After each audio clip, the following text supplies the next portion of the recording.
dig that. Let's see if we can get some We got a blue light? blue light special. We've got no blue light. Here, Carter, which one? Did you jinx the system or You've been here 2 minutes and the whole thing hit on. All right. Uh-oh, now you're off. Now you're on.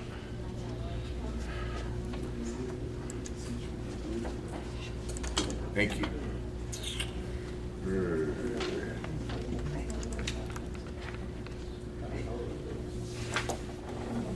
All right, the question of the afternoon is, for extra credit, who's selling tickets to the football game? Well, faculty, I don't know, I'm at the bottom of the list.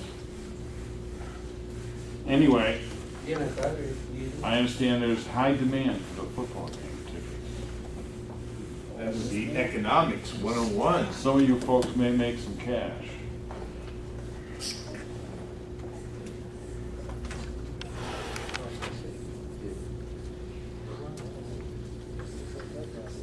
Does that stand for Massachusetts?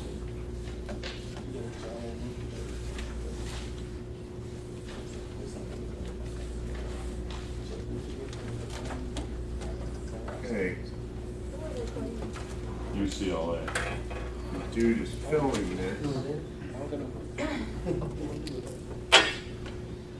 All right, so this talk is for mature audiences only. There might be adult language and adult situations. So I'm just, now when you tape this, I just want to get it square. The last time you taped it, I suspected you spent a lot of time editing it. This might save you some time. So, good afternoon, everybody. My name is Frank, and I'm glad to be here. I teach a class here, HPRM 4700, the Integrative Challenge. It's a capstone course, which means we do groovy projects, really cool projects. We work in concert with the folks over at Hilton. It's a class that allows you to understand a little bit more about the hotel industry, but a lot more about yourself. So it's obviously 4700, so you're a senior by that point. You may have some idea of what you want to do with yourself, but if you don't, that's cool too. That's cool. How many people here know exactly what they want to do with themselves? So there's 3. Okay, the rest of you are really honest, and I dig that, right? Because, you know, I wasn't sure what I was going to do with myself. And so how did I even begin to think about hospitality?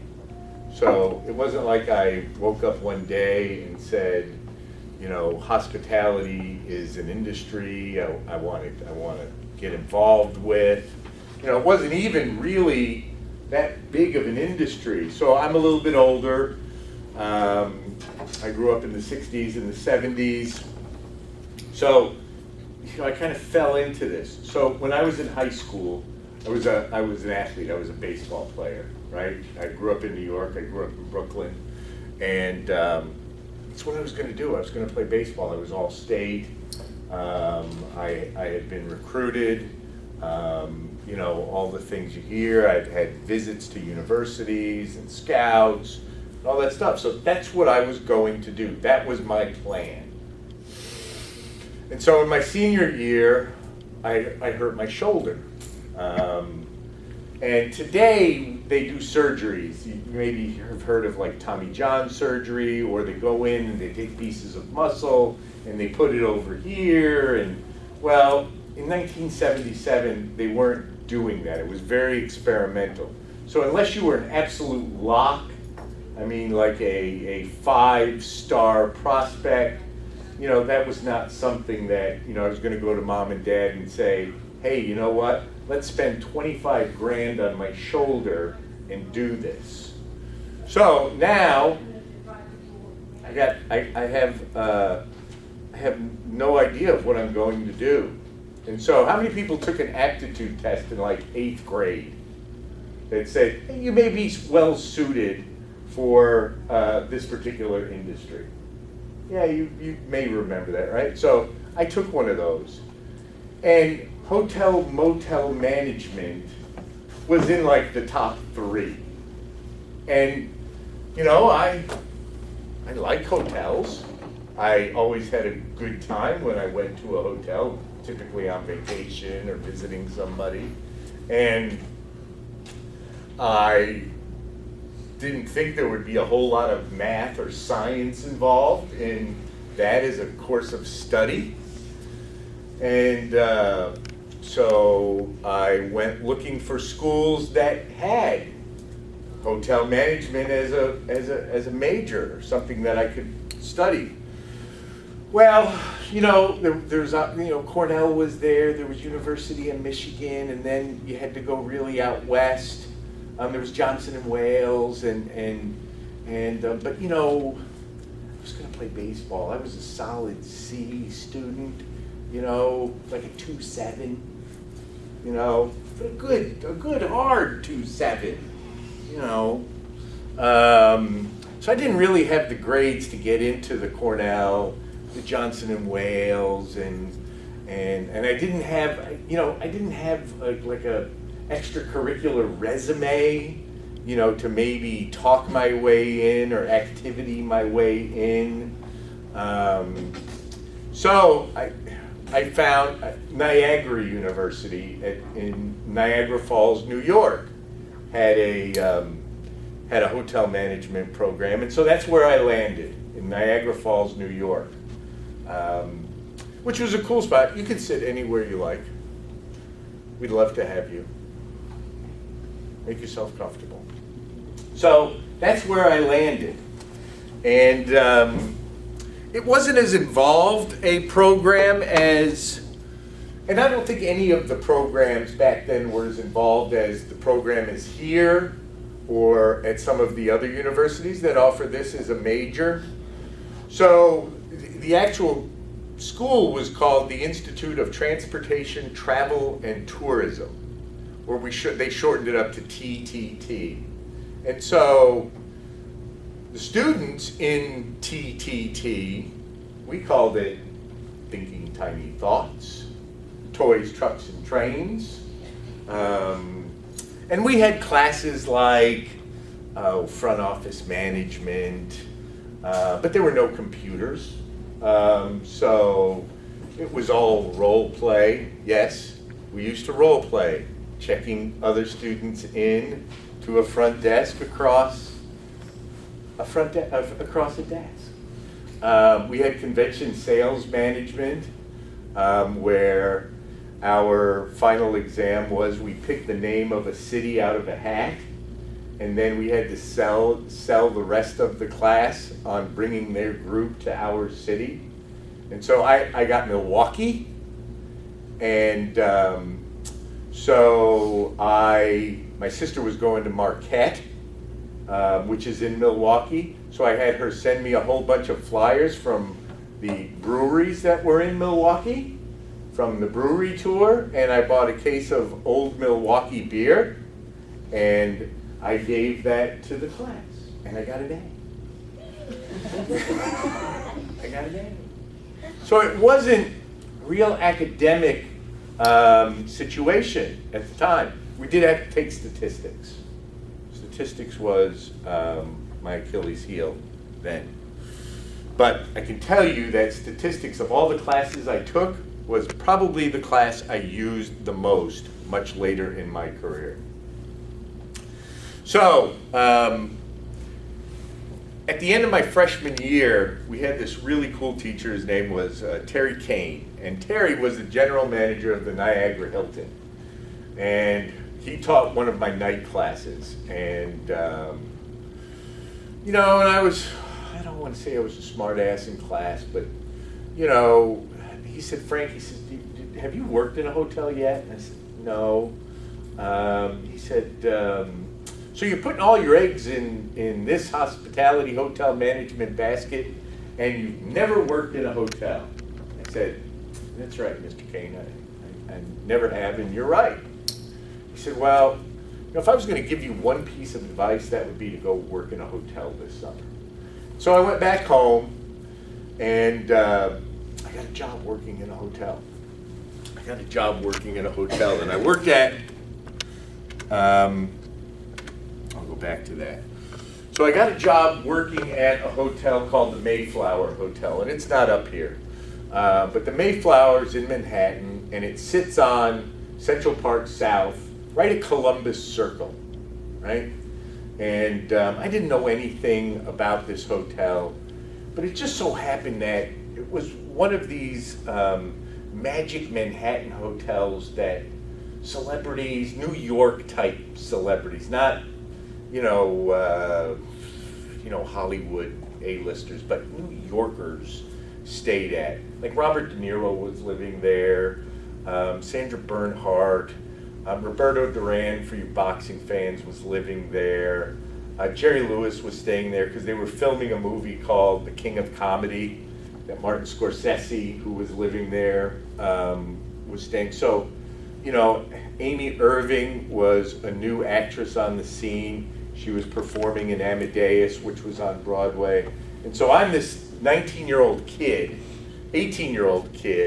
and all I'm dealing with are all these celebrities, and I'm bringing things up to their rooms. Robert De Niro is coming to the desk on Sunday mornings and asking me to break change to, you had 20, break it down, calling me by my first name, seeing me. I was like, this is what I want to do. This is the best job ever. I have peaked. This is it. I just want to do this. And I loved the front desk. Anybody here work at the front desk yet? Right? I felt like I was on stage. The desk, there were lights there. I had the desk, and it was an old school desk with old Carrera marble, and I had all the boxes behind me, and I had the rack in front of me. For those of you who don't remember, that's why we call it a rack rate, because there used to be these racks in front of us, and there used to be a little slip of paper for each room, and that had the rate on it. That's where that term rack rate comes from. And this job was just awesome. It was the best summer job ever. I was in love, and I think I didn't even know when I got the job, I didn't even know what I was making. I called my mom, because she was living they had transferred to Chicago, and I was living in Brooklyn at my uncle's house, and she's like, well, how much are you making? And I was like, I don't know. I just wanted this job. And so then the following summer, I came back and worked at another hotel in reservations, and I did that every summer, and I worked in different departments. And so when I had graduated from Niagara, I had a little bit of a resume. It was just summer jobs, but in different departments. I worked in housekeeping one summer, and so when I got out, but when I graduated, I took a little time off, because after graduating, after 4 years, I was tired. The stress of college, right? I was worn out, because after the first year, you figure out your schedule, I had all those classes that didn't start till after 1 o'clock in the afternoon, and unless it was the only time a class was offered, I didn't have any night classes. And, I had a big job while I was in college. I delivered pizza and wings. But I had to take a couple of 3 months off just to unwind from the pressures of college, right? And so, here's the thing too. How many of you were the first ones in your family to go to college? I mean, like your parents, you're the first child leaving, not the first in your, right? And so you've probably fooled your folks into thinking, I'm not getting any sleep. I'm not, if you're not living at home, I don't get any sleep. That was such crap. I slept more when I was in college than I do now, and I'm a retired guy. But I needed to take those 2 or 3 months off, and I set some records, like we went to the beach like 12 days in a row. That meant there were 12 days of sunshine. The record would have been longer had the sun come out. So finally my dad got fed up. He's like, hey, jackass, is That was what he called me when he was kicked off. Jackass, you gonna get a job? You know, you do something? Because my grandmother had given me, and my grandfather had passed away. My grandmother married another guy, and he had a house in Florida. Because, you know, if you live in New York, right, you have this chip in the back of your head that says, okay, I'm of a certain age, I have to move to the East Coast of Florida. So she had a place in Florida, and so she gave me her place in Brooklyn, 6 months rent free. So it's not like there was a whole lot of pressure on me to go out and earn money, because I had graduation money, and I could do a couple of side hustles. So I said, yeah. So what we did back then to get a job, you guys have the internet, you go out and you post, and you go out and you submit like a zillion like resumes. I teach a senior level class now, and so I'm asking these guys, well, what are you doing to get a job? They're like, what? You know, I sent my resume to, 15 different job sites today. Well, for me back then, it would be like I mailed out my resume to like 20 hotels today. Right? So, but I did a blitz. I sent out, I don't know, maybe like 150 resumes with different cover letters, because the cover letter is key, right? You gotta customize that cover letter, but that's for another talk. So I sent out that resume, and maybe a week later I got a call. And it was from San Moritz, which was owned by the Helmsley organization. Now, I don't know if you remember, but there was this woman in New York called Leona. Her name was Leona Helmsley, right? And the Helmsley Spear organization, they owned like a lot of New York. At one time, her husband, Harry Helmsley, paid like 25% of all the property tax in Manhattan.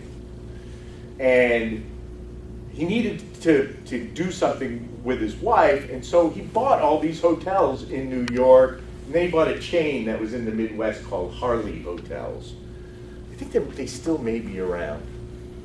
So, so I get this call from the general manager of the San Moritz Hotel, which is on Central Park South and 6th Avenue, which is Avenue of the Americas if you were to go to New York today.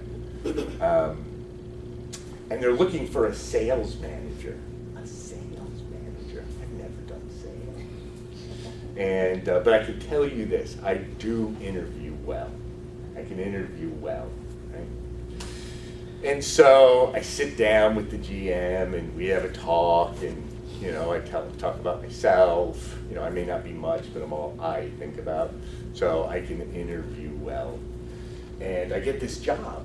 So I'm 22 years old, and I have a job as the sales manager, not only of the San Moritz, the sales manager for all of Leona Helmsley's Manhattan-based hotels.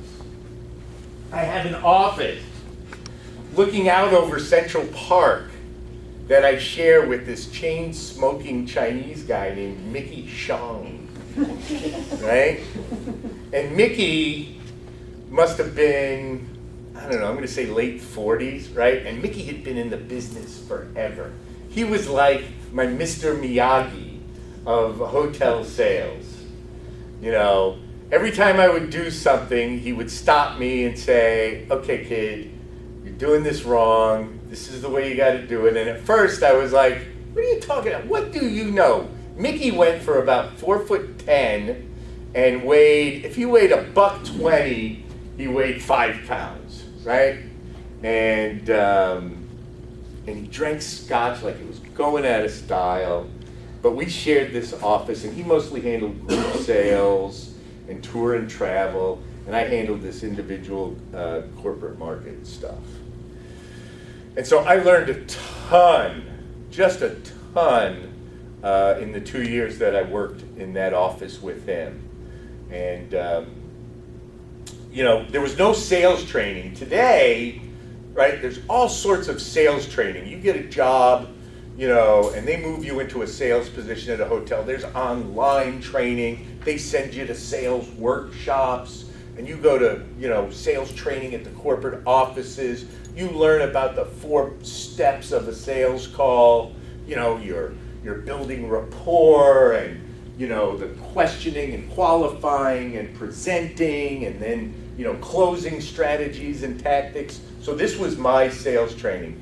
Okay, Frank, you go down 59th Street here, and there's the GM building. Now, you guys may recognize the GM building today because the Apple Store in Manhattan, that big glass, the Apple Store, the glass building, the big tall building behind it, that was the GM building. So they told me, get in the elevator, hit the top floor, and just knock on every door, and then work your way down, floor by floor. And you have a sheet of paper that says, if you sign this, you'll get a $91 rate at all of our hotels. And you bring that signed paper back here, and we'll put it on file, and that's a success. And so that's what I did. That's what I did. It took me about 2 weeks to get through that building, and then I went, what building do I go to next? And they gave me another building, and then another building, and another building, and another building. And, I'd come back and I'd be all excited. Maybe I go back. I'm a rock star. And it was fun. The good news about hotel sales, if any of you are thinking about it, is that it's a wide open part of our industry. Folks are looking today, especially in our focus service divisions, right, for good salespeople. Here's the problem, is that we don't do enough to train you before you get to the hotel level. So, if any of you are considering hotel sales, do something with yourself that involves sales, whether you're working in retail, whether you're assisting a salesperson. If you're working at a hotel now, what can I do in a sales capacity at this hotel? Can I help with the sales effort? Can I do some online prospecting? Can I help with e-commerce? Here's the other thing about sales. The sales department works Monday through Friday from 8 to 5, 8 to 6. They're off on weekends. They're off on holidays. Typically, they get their dry cleaning done through the hotel. So, the dues to pay with sales isn't quite as excruciating as maybe if you're working your way through the operations side of things. But, I may not be the brightest bulb on the porch, so I had decided that I wanted to learn more about the business, and I got into operations. So I became the night manager of that hotel. So I was in charge of like the room side of it from 11 p.m. till 8 a.m. And I learned a lot. I learned about the financial side, how we make money, how the F&B rolled into our revenue. And it also gave me the ability to apply for, really at that time, was my dream job. In New York, they were building this hotel called the Marriott Marquis.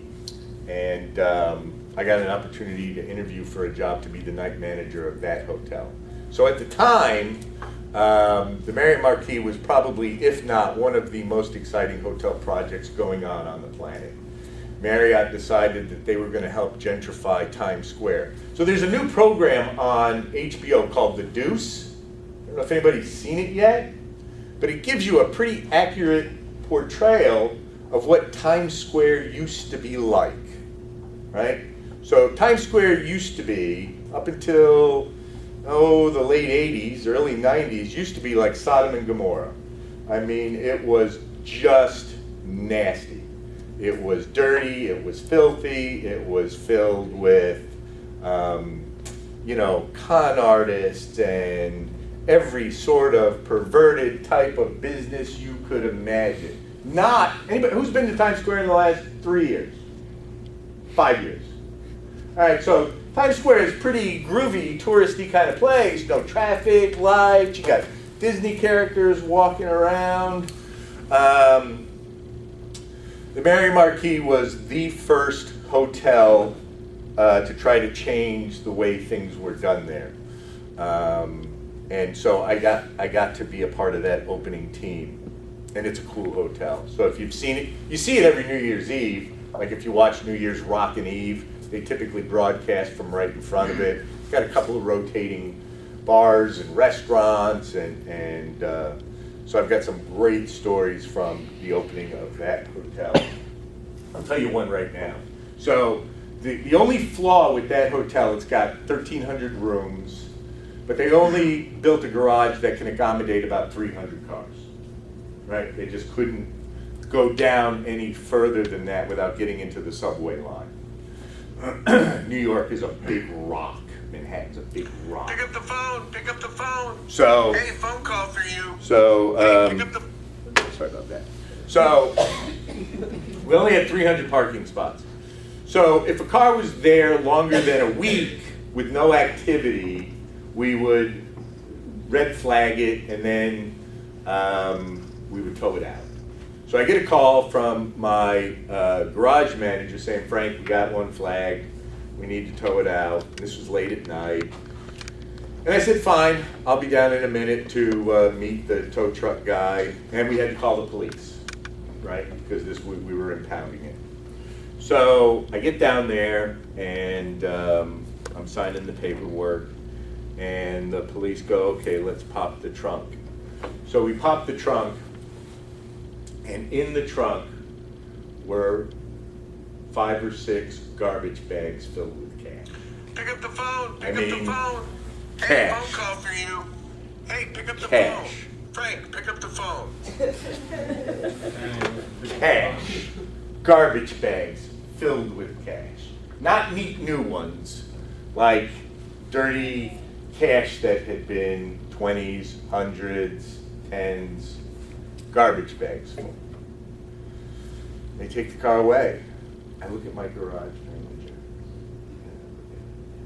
What do you think? Why didn't we open that trunk before the cops came? Why didn't, I know we've done that before. Why didn't we go through this car before? The one time we followed protocol. The trunk is filled with garbage bags full of cash. You know, that happened over 35 years ago, and I still think about that trunk opening and those bags filled with cash to this day. To this day. But you'd probably have cement sneakers in the East River or something if... I don't even go down that path. I just think of like, I was 23, 24.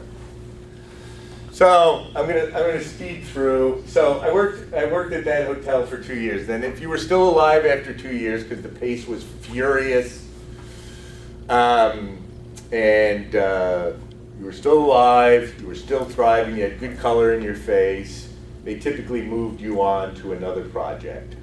And so I got transferred to Chicago. And it was in Chicago that I started to change some jobs, because now I felt like I had some real control over my career, right? Because I had a real badge of honor having opened that hotel. And having opened that hotel and working for Marriott, people would be like, you opened up the marquee. And so now I started to do things that I would never advise people to do. I started to make demands on my career, and I mean demands like, now I want to get back into sales, right? Because now I know how a hotel operates, who better to sell it? Well, there wasn't any sales positions open. So I said, well, I'm just going to find one on my own. And I moved over to Hyatt, and I worked at the Hyatt Regency in downtown Chicago. And I worked there for about 3 years, but I was the front office manager there. And I asked them to get into their sales training program, and we've got you in a slot, Frank, just give it time. And I was impatient. So then I went to work at the Lenox House Suites, which was one of the first extended stay hotels in Chicago. So an extended stay hotel is a hotel who targets guests who are going to stay 5 nights consecutively or longer. Okay? That's the definition of an extended stay hotel. A hotel that targets guests who are going to stay 5 nights or longer consecutively. I had been there 4 years as the director of sales and marketing, and I was on a feeder market trip to New York, and I got a call from somebody who was building a hotel, and they were describing this hotel that they were building. And you know, with every hotel, as a salesperson, you run into what we call objections, right? Things that your hotel doesn't have that consistently it seems like guests want. So if you were selling for a Hampton Inn, you would probably hear that, oh, you don't have a bar. Be great if your hotel had a bar or a restaurant in it. Well, Hampton Inns typically don't have a bar or a restaurant. They've got them nearby. They've got a van that will take you to them, but they don't have one on site. So this hotel this guy was building was clicking off those boxes of objections that I was facing at the Lennox house. Well, come to find out, he's building a Homewood Suites hotel. He was building the 4th one to open in the country. And so I went as their opening director of sales out in the suburbs of Chicago in Schaumburg. And I thrived. It was a great hotel for me. It was a great hotel for my family. I was a newlywed. We lived out that way. And I did that for 4 years. And, you know, so for those of you who are paying attention, right, by now you can see I've had 1, 2, 3, 4, 5, 6, 7 jobs in about 12 years or so, if you were to add that all up. Maybe even a little bit, maybe just a little bit longer than that. So, you know, it takes a while for you to really find that place. So after 4 years at Homewood Suites in Schaumburg, Illinois, there was a memo that came out talking about a job, and in the org chart box there was a TBD. And it was for a director of field marketing with Hampton Inns. And I knew the guy who that box reported to. We had worked on a project together. And so I called him up, and I said, hey, William, it's Frank. What's the skinny on that box? And he said, well, here's the particulars. And he said, can you fly down to Memphis day after tomorrow? I said, That wasn't William Edmondson, was it? Yeah, it was. I said, yeah, I can fly down. So I came down on a Thursday, and I talked to a few people about the job, but then he sent me out with a real estate agent to look at neighborhoods. I was like, whoa. So we shook hands over the phone on Sunday, and I was moving to Memphis to work in the corporate offices. At the time it was called Promise, but it evolved into Hilton bought us after we merged with DoubleTree. And so I was the director of field marketing for Hampton Inns, right? So that meant I was involved with every Hampton Inn that was up in the Northeast. At that time, there was about 430 Hampton Inns. Today, there's over 2,100. So we were opening a Hampton Inn about every 3rd day. And I opened up, I think, about 400 or so Hampton Inns. And I was responsible for their marketing programs, their sales activities. Sometimes it was, you know, I'll be honest, sometimes it was easy. You know, some of those earlier Hampton Inns, they were just on highways. So their marketing and sales tactics were, you have a billboard going north and one going south. I learned a lot about the focused service hotel business. I learned a lot about people. I learned a lot about developing hotels. It was invaluable. I learned a lot about working in an office. All my life, I just worked at hotels. And then all of a sudden, I'm in an office environment. And email was new. So in '94, they put me in an office, and all it had was like a computer. And the only computers I'd ever worked with were property management systems. So I had to go to like a class to learn how to use email. And you know, because I had a beeper. I knew how to work a beeper. You know, And I stayed, and I got here, and after a couple of years, and I decided, I was like, you know, I've worked for Marriott, I worked for Hyatt, and now I'm working for Hilton. You know, these guys are pretty good. You know, they really know what they want to do. They pay just as good as anybody else out there. Because, you know, I'll be honest with you, this isn't a business you get into to get rich. You can make a really, really good living, but if you want to get rich in this business, then you learn everything you can about hotel operations, and maybe you consider development, right? You consider real estate and hotel development, because that's basically real estate speculation. And you can get rich in real estate development and speculation, building hotels. Because, for example, a Hampton Inn, right, costs you about $20 million to build today, maybe a little bit less, let's say 18. But a Hampton Inn in the right place can generate about $4 million in revenue, okay? So, you're going to be able to pocket about $1 million of that as an owner each year. So, and that's paying all your bills, all your debt service. You're going to be able to put $1 million of it in your pocket. So, you build one, you build two, you build three, you have a good relationship with a lending institution, maybe even a management company, and you do the math. You know, you can make some real... And I have met a lot of people who have gotten very wealthy who were not the sharpest tools in the shed. You know, they found good locations, they had good contractors who worked for them, and the people came. And the people came. So I did all of those calculations. Hilton is a responsible company. I decided I'm going to stay here. I am going to stay here. I am not going to entertain any more job offers. I am just going to stay here, and this is the company I'm going to stay with until I retire.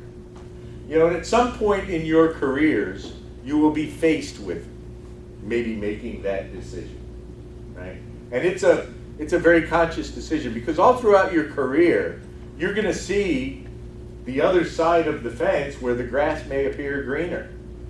And, you know, so are you willing to uproot family? Are you willing to start all over again, build equity in another company, and go through all those things that you do when you start a new job? And so, you know, I stayed there for 21 years, and I retired 4 years ago. And I had a very rewarding career there. I couldn't have been happier with my time there. I met a lot of great people. I visited every state in this country. I was able to visit a lot of other countries as well. I saw and did so many things that I never thought that I would ever do, and it's all because of this business, right? Because I looked at that 8th grade aptitude test that said hotel management. And there were times when I certainly thought, like, oh, this shit sucks. You know, like I was gonna have to, you know, I worked a lot of graveyard shifts. Don't forget, I was the night manager for a couple of years at the San Moritz, for a couple of years at, you know, the Marriott Marquis. So I was a vampire. You know, I worked overnights. You know, but you learn to figure out how life works on that shift. There's a whole subculture that works that shift, right? There's bars that have happy hour from 8 a.m. to 10 a.m., right? You know, there's, you know, especially in bigger cities. I mean, there's lots of people who work that shift. You know, so I'd be on the train, half in the bag, going home, and all the business people are going to work. And they'd look at me and go, oh, poor guy. So young to be drunk this time of the morning. And I wanted to tell them, no, I work third shift. But you know, you just learn, and you recognize that this is not going to be forever. It's all part of paying your dues. So I'm going to let you guys in on a little secret. So there's this other generation out there, these folks who are kind of running things right now. They're in their 40s, late 30s, 40s, 50s, and they say things about your generation. They do, right? You heard any of this? Am I telling you something new? No. So what do they say about you guys? Oh, that you're killing everything. What else do they say? Yeah, too much smartphones. What? Do they say you're lazy? That you're entitled? It's music bad. What's that? Well, that's subjective. Like it's art. Yeah. Subjective. I was just listening to some tasty Wiz Khalifa today. I don't think your music's. That you're entitled, that you don't stand for anything. Who's our Secretary of State? Oh my. That you, so you know what they're saying, right? You know what they're saying. That you don't, there's no substance to your sizzle. These are the things, they are saying it, guys. And I tell this to my class every day. Every class, I tell them this. Your job is to disrupt their thinking, right? You are worthy of the responsibility that's going to fall on your shoulders. I mean this. I've been teaching here for 5 years, and you guys are all amazing. You just have to remember that, because if you don't, if you listen to that bullshit, right, or you act like you don't care, right, you just give them tacit approval to think that way. So what does that really mean in practical terms, right? So for those of you who have a job today working in, how many people are working? How many people have a job, right? So that means before work, right, get into character for your job, right? Show up like you're ready to work, right? Get in character. You're there, you have a role, show up ready to be in that role. Does it mean that maybe if they ask for volunteers over a holiday, I can do that? I can do that. Inconvenience yourselves.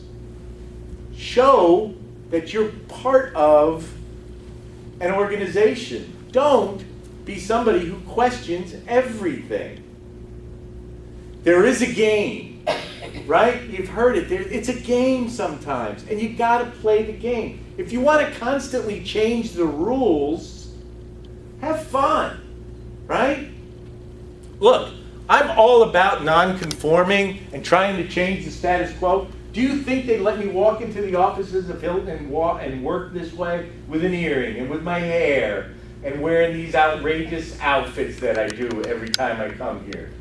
No, I had to play their game. It was their ball, and I had to play that way. So I get it. You know what? I'd love to see you guys make changes, but you can't make broad sweeping ones all at once. You got to do it little by slow. You got to do it little by slow. And the first thing you got to do is you got to find yourselves in positions where you can make change. And it doesn't happen from the bottom up. Does it? We tried that. I still go to Grateful Dead shows, by the way. I've been to 175 Grateful Dead shows, and I still see those hippies. I'm there, I see them. We're smoking patchouli, we got buttons, we got signs. The best advice I can give you is save your signs, because you're going to use them again. So your job, disrupt the thinking. Don't make them think. Watch the news. Be informed. Read below the headline. There's nothing more exciting than when I'm talking to one of my students about something that's going on in the world, and they know more than the headline. Today, did anybody hear about Motel 6 today? Yeah, the guy found dead. No. Anybody hear what's going on in Motel 6 in Phoenix? What Motel 6 is doing? Motel 6 is turning over their guest list every night to the police department, to ICE. And ICE is coming in and running that guest list and arresting people who are not natural citizens of our country. The hotel chain is telling hotels to turn over their guest lists. That doesn't feel like hospitality to me. And does it stop with immigrants? No, probably not. Maybe you've got a warrant out after you, and you're checking into a hotel. Is it against the law for the hotel to do that? Anybody here know hospitality law? It actually, unless there's due cause, it's illegal to turn anything over to police unless there's due cause, something's going on in the hotel. I appreciate those words, but it's not. The hotel can turn over that guest list to the police at will. They can do that without due cause. They can say, here's the people who checked in with me tonight. Do with it what you want. It states it right on. You go onto any hotel's website, it's all there in the little small T&C. That's what's going on in our business. That's our business in the news. Stay informed. How much time do I have? 5:15, Okay. but leave some time for Q&A. I'm sure there's a multitude of questions. Yeah. So, you got to disrupt their thinking, guys. I'm tired of hearing people say those things about you, man. All right. Well, So what do I do today? So today, when I was done bending my back for my paycheck, I walked away. I had a good time. I knew I wanted to teach, right? Because I love training. So I wanted to teach, and so I called up over here and I said, "Hey, I'd like to teach." And they said, "Sure." And so I get to teach. I've been doing that now for, I don't know, like 6 semesters. I also consult. I work with hotel management companies, individual hotels, folks who I worked with when I was working at Hilton and doing my job over there. So they know me. I don't sell. It's a boutique consulting agency. So if you like what I tell them, if you like working with me at Hilton, then we're going to have a great time. If you didn't, then don't hire me. And then I help guys buy and sell hotels. So, and that's fun. That's like, that's like a real rush. That's like swinging for the fences because there's big paydays at the end of it. And, it's fun talking about, I had an opportunity to help a guy sell the Algonquin Hotel. I worked at that hotel, and now I'm trying to help the guy sell it. I write books, nonfiction. I mean fiction. So murder mysteries, capers, stuff. I have fertile imagination. What happened to why there was several bags of money in a car? I haven't incorporated that yet into it. But if you go out to Amazon, there's, go put in my name. You can see a book or two out there. Buy it, gets me a cup of coffee as far as the royalties check. So, all right, questions? Yes? Out of the awards you have been presented with, which one is your favorite? My favorite award? I would probably say, we won a team award, and I'm not saying it like to be like all a team award. I'm all team, but we did win this really cool team award. It was the President's Award, and I thought I had the best job in the company when I was there.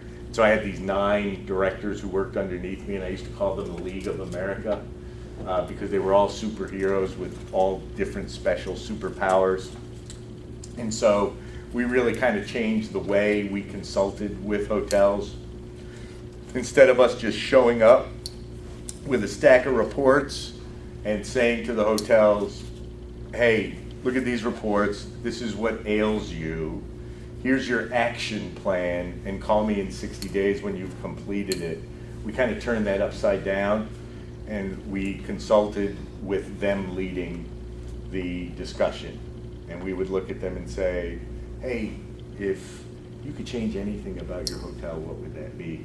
If I could sprinkle fairy dust on a part of your hotel operation, what would that be? And they would say, gosh, I would love to have my revenue management work better. Okay, what does that look like? So that, yes? So what advice do you have? I want to get a job at the advice for Hilton, like corporate. What can I do now to start getting ready for that? I work at a hotel, so that's like the first step I feel like. Yep. And I'm in school, but what else can I do? I would go to LinkedIn and I would start linking in with all of those folks. I would come to my class next Thursday. We're working on a project right now. That's one of the projects we do. So the people who run advice, the first project we do is we do a SWOT analysis of the entire brand performance support department, and advice is part of that. So let them start seeing your face, continue to gain experience at the hotel level. They do open up contract jobs. They just hired 2 students for some contract work, both graduates. But come by next Thursday, What time? 1 o'clock to 2:30, Okay. and they'll be there. So like, do you dress professional? Should I? You don't know, you're fine like that. That's, Okay. yeah. And take the class, yes. Just based on my perception of your personality and like interests and stuff, I'm curious as to how you feel about Memphis as a city and like the locals and everything like that. Do you enjoy it? Is that part of why you decided to retire? Yeah, I dig Memphis. Memphis is a good place. But I moved around a bunch, and so, I'm pretty home wherever I go. I have this philosophy, you just show up someplace and then you find what you need, and then you spend the rest of your time just trying to improve on what you found. Right? So you move here, you find a dry cleaner, and then you look around and go, is there any better dry cleaner than this? And then the same with restaurants. Okay, here's a place to get a cheeseburger. Are there better places to get that? But no, I did get people. When I first got here, I was a little hung up on the pace of things, and after I tried to get everybody to speed up, I knew that wasn't going to happen, and now I dig it. And I just keep going from big city to smaller city. We have a place out at Pickwick. That's my favorite town. There's 300 people, and nobody speaks in multi-syllabic words, and I'm just, yeah. I don't quite blend, but I like it there a lot. So yeah, I dig it here, very much so. Yes? What would you have done? That's 2 questions. One, did you ever find out what happened to that large chunk of money? And 2, what is it into? What is your favorite war story that you haven't told?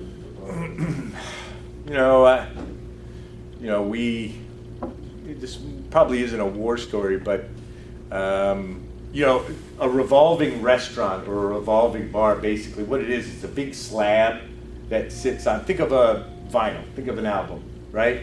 And it just spins on a disc. Well, that's what a revolving bar or a restaurant is, right? Just a big concrete slab. So that's what we had at the Marquee, and the lobby was on the 8th floor at that hotel. And so we had a fine dining restaurant right on that floor. And all of a sudden, after we'd been open about 3 months, we started to spot rodents. We started getting guest complaints about rodents in our fine dining restaurant, JW's, and every night. And so we called, we called pest control to come in, and they sourced it, and they're like, they're coming from over here underneath the revolving bar. So they said, we can't just, inject, we have to lift this thing up. We have to lift this disc up. And so we had to completely shut down that half of the lobby and kind of like quarantine it and tape it all up. And so we went in there and, you know, we had jacks, big jacks to lift this thing up. And when we lifted this thing up, see, Marriott was a non-union company, but the contractors, the people who built it, were union. And, you know, unions stick together, especially in New York. It's a union city. Well, what they did during construction was when they were done eating, they would just throw their food into this big well, which looked like a pool, right, underneath the disc.